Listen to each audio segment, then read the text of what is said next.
2.5 million Indian soldiers served in the World War II. An estimated 36,000 Indian soldiers lost their life. 34,000 were wounded, and records suggest 67,000 Indian soldiers were taken prisoners of war. Many eventually won the Victoria Cross, which is also the highest military honor under the British. And despite all this contribution, the British Empire let India suffer. While India's citizens were fighting on an alien land as a British colony far away from their families, British Empire didn't bother about its citizens. The Second World War began in September 1939 and lasted for exact 6 years. An estimated 50 million, which is about 5 crore people, died in the entire conflict, including battle casualties. During World War II, which was an undivided India then, as British India that it was a part of, played a pivotal role in the Allied victory. But Allied powers are accused of not giving deserving recognition to India. In East, Indian soldiers as part of the British Indian Army fought against the Japanese and were responsible for ultimately securing the Southeast Asia region that included Singapore, Malay Peninsula and Burma.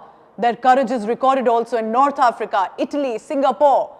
British Indian Army raised the world's largest volunteer force during both the world wars.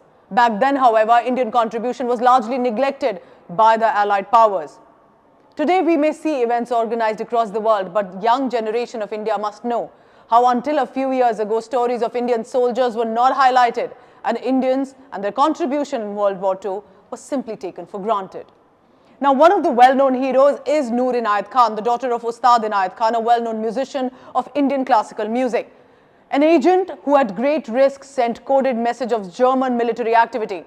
She was eventually captured by the Germans, tortured and executed. Got highest award years later from the French and the British government. But let me tell you about some other heroes as well. A young 22-year-old Yashwant Gadge was serving in Italy and under fire was shot fatally and still attacked enemy with limited weapons that he had.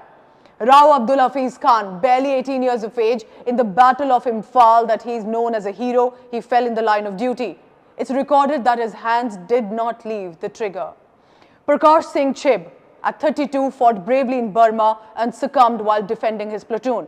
Karamjit Singh Judge, the 21-year-old lieutenant in the Burma Battle of Meghtila in 1945, captured the last enemy bunker and secured victory, but lost life.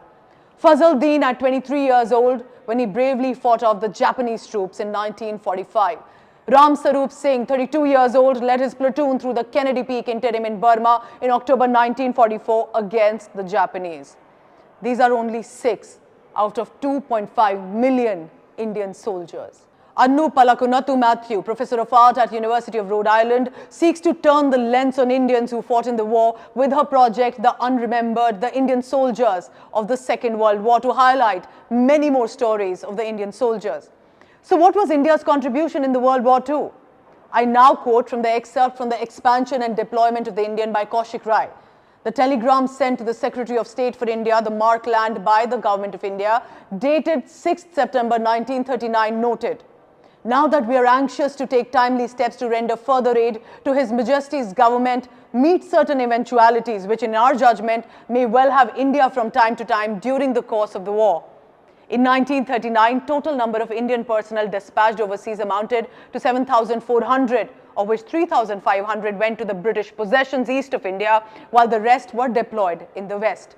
As the British positions in Europe deteriorated, London started to demand on the increase of Indian Army in 1940. The War Office ordered India to raise 4 divisional infantry battalions plus sappers, miners with signal units for 6 divisions because they knew the courage that Indian soldiers could show. Between May 1940 and September 1941, recruitment of the rank and file attained 5,50,000 men. About 9,000 men were recruited per month for the technical branches. On 1st October 1941, the size of the Indian Army reached 8,20,000 men. Still, the imperial demand was insatiable. The Indian Army's commitments were constantly increasing. Britain exploited India in the World War II. Author and researcher Madhushree Mukherjee, who has served on the board of editors of Scientific American, writes in Churchill's Secret War, the British Empire and the ravaging of India during World War II, and I quote it here, "Colony's entire output of timber, woolen textiles, leather goods, as well as 3/4 of its steel and cement were diverted to the defense of the British Empire. India was, after Britain, the largest contributor to the empire's war. During the war, India provided 196.7 million tons of coal, 6 million tons of iron ore, 1.12 million tons of steel. The Oxford Encyclopedia of Economic History, Volume 2 says, 35% of India's annual cotton textile production went into creating war material. India's timber resources also took a hit. The ongoing war effort required timber as a raw material for building the army's equipment. Hence, vast timber resources were depleted of India to make ship and railway sleepers for the British Army. That's not all. Indian royal families donated large amount of cash to the British. For instance, in 1941, the Nizam of Hyderabad funded 2 Royal Air Force squadrons. Even in the First World War, India contributed more soldiers to the British forces fighting the First World War than Australia, Canada, New Zealand and South Africa combined.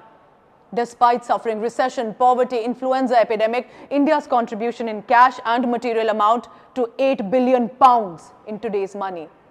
Basically, by the end of which, 1.25 billion pounds of Britain's total 3 billion war debt was owed to India, which was merely the tip of iceberg.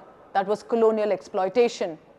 It still has not been paid. While Indian soldiers away from their families were fighting at the cost of their life for Britain, its Prime Minister was busy diverting food supplies from Bengal, while 3 million people perished in Bengal, literally starving to death.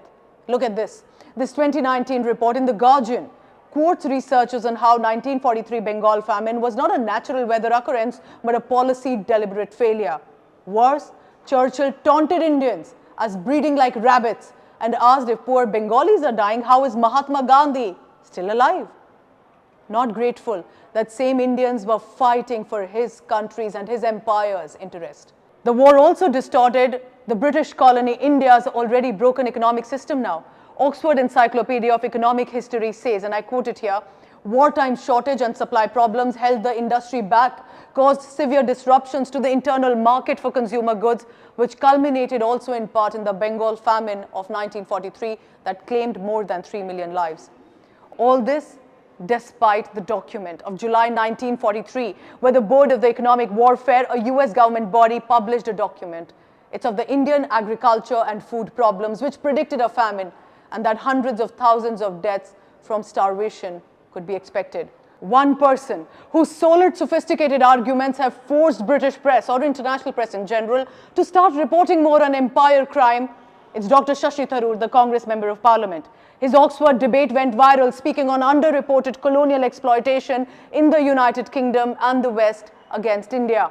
Listen to an excerpt. Was the Great Bengal Famine during the Second World War, when 4 million people died because Winston Churchill deliberately, as a matter of written minuted policy, proceeded to divert essential supplies from civilians in Bengal to sturdy Tommies and Europeans as reserve stockpiles. He said that the starvation of anyway underfed Bengalis mattered much less than that of sturdy Greeks. This is Churchill's actual quote. And when conscience-stricken British officials wrote to him, pointing out that people were dying because of this decision, he peevishly wrote in the margins of the file, "Why hasn't Gandhi died yet?" British author and academician James Wood Hewson has said on record that the policy was intentional. I quote him here, "Churchill valued India so much, but hated Indian nationalists so much that he fully wanted to starve them to death." History record even states, Australia had wheat for India nearly loaded on boats. Other dominions also offered to help, but London turned all the offers down. Among other reasons, it did not want the embarrassment of admitting to the famine or let America interfere with its colony, India. At the beginning of the 18th century, India's share of the world economy was 23%, as large as all of Europe put together today. By the time the British departed from India or were forced to depart, the economy dropped to barely 4%. Remember this always. Thank you to those who continue to document the stories of the soldiers, talking about exploitation of the British Empire even today, to ensure that the world knows it, remembers it, and acknowledges it. Thank you for watching.